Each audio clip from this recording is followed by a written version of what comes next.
Guys, let's discuss climate change. This is something that's affecting everyone around the globe.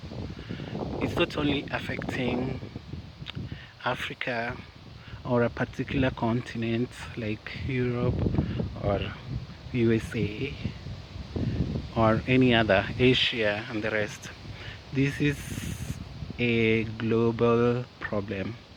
It's a global phenomenon. And it takes me and you and every other person.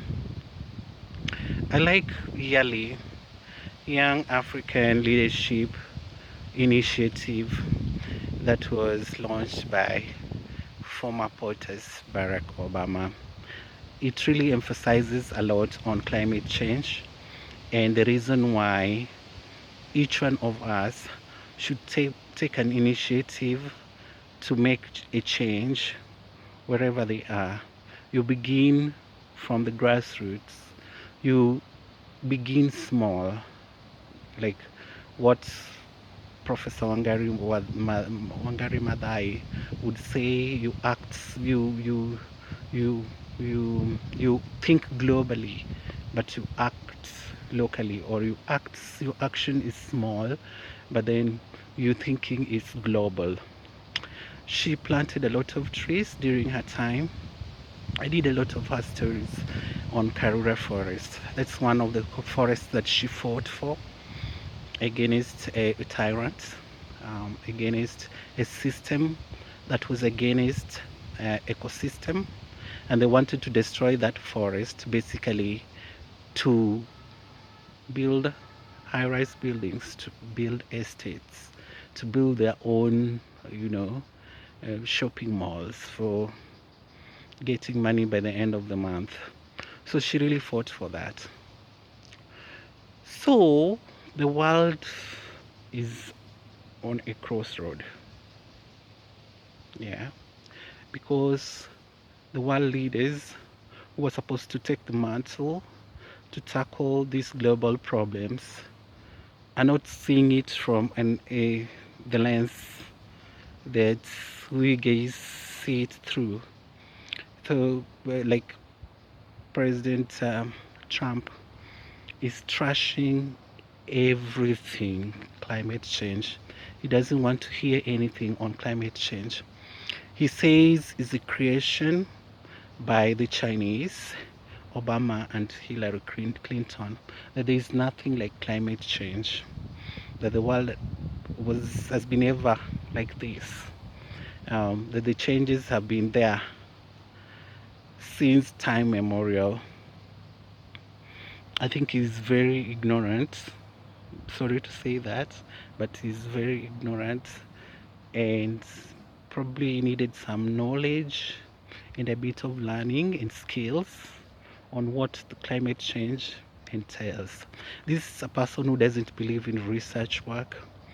He doesn't believe in evidence-based decision making, which is something that is happening in the current world. In the current world, we just don't make decisions. You make decisions based on an evidence, whether it's an evidence out of a research work, an evidence based on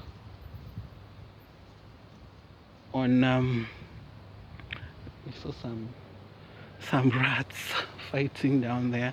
I almost thought it's a snake. So the world today is based on evidence. I mean, decision making is based on evidence, and if your experts have told you that there is a climate change, then you need to embark on it. So such environment help a lot in tackling climate change. And if you come to Netherlands, my friend, you'll be amazed, because the way they've planted trees everywhere to help in combating climate change is just amazing. It's amazing. It deserves accolades. It deserves what I would call a benchmark for learning, specifically other countries. The way the water flows, behind me there is a pool of water. It's connected to the one in the other side and the one in front of me. So that helps a lot in combating climate change. So, um, some proofs just to show that there is climate change. If you go to the Arctics, and the the ice or the icebergs over there are melting right now, and it's sad because this is a place that doesn't have water. Like the water is frozen, is frozen. But as we speak, that water is melting. It's melting, and the animals around there are affected. Um, the heat wave is another uh, that has affected Europe. I think this year they saw groundbreaking records in terms of the heat wave. The temperatures hit 40 plus in most of the countries. In Africa, there's a lot of famine. I remember when I was growing up in Kenya, we used to predict when the rainy season will be, and people would plant before the rainy season. People would sow, that is. And people knew that, like the back of their hands or the palm of their hands. So, at the moment, or like 2 years or 1 year ago, they were not able to predict the rain again because you can never know when it's going to rain, and you can never know when it's not going to rain. And there's some seasons they never harvested anything in the field. Reason being climate change. There's a lot of famine going on across Africa. The rains have refused, declined to calm down. So for pastoralists, they have their animals are dying, their livelihoods are affected, and things like that. There are lakes that are drying, there are rivers that are drying because of climate change. And this requires a global initiative. It requires every one of us, however small you are, to give an input, even if it's just a matter of educating people why we really need to combat it. Because if you destroy nature, nature will at some point destroy you. And normally, when it destroys you, it's very, very serious. Look at what has happened in the US for like the last 1 year or two. They've experienced hurricanes, they've experienced um, these catastrophes of, you know, of torrential rains and things like that, which has affected so many states.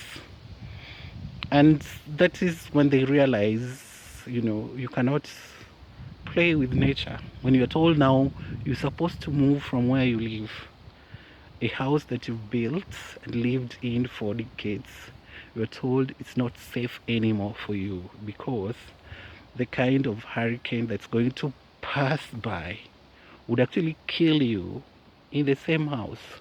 So that is how serious we should take climate change and reduce global emissions. It's the one that's the carbon emissions is the one that contributes a lot to climate change. The industrial countries or the first world countries should actually look into the amount of carbon that they produce in the air. Like those are countries like the Chinese produce a lot of carbon on air. We have the US, we have the UK, Japan, and all the developed countries which produce a lot of carbon into the atmosphere,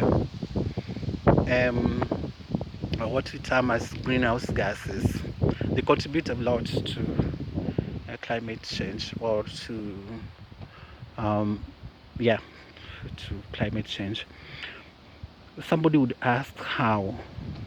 Well, this carbon or the greenhouse gases, once they are released into the atmosphere, they go up and then they affect the ozone layer.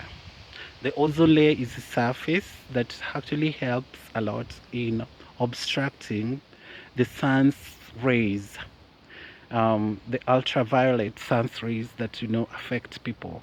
They can cause cancer, they can cause burn on the skin and things like that. And that heat would be so hot if it hits the ground without any obstruction. So ozone layer helps in that, and it's made of oxygen. So when this carbon reacts with the ozone layer, the oxygen, they form these are results that come out of it. You know, you have water and you have another poisonous gas um, out of that, and that affects it. So it eventually erodes, and therefore the sun the earth can hit the earth directly without any filter or without any obstruction. So that's just one of the major causes. There are several others. So this is just meant to urge people to act.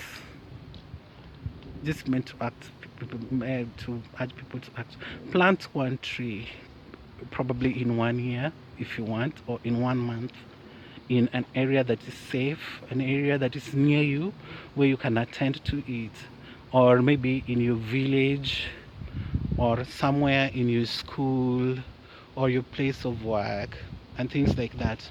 That one tree would actually go a long way in helping to combat climate change. Until next time, have a lovely day.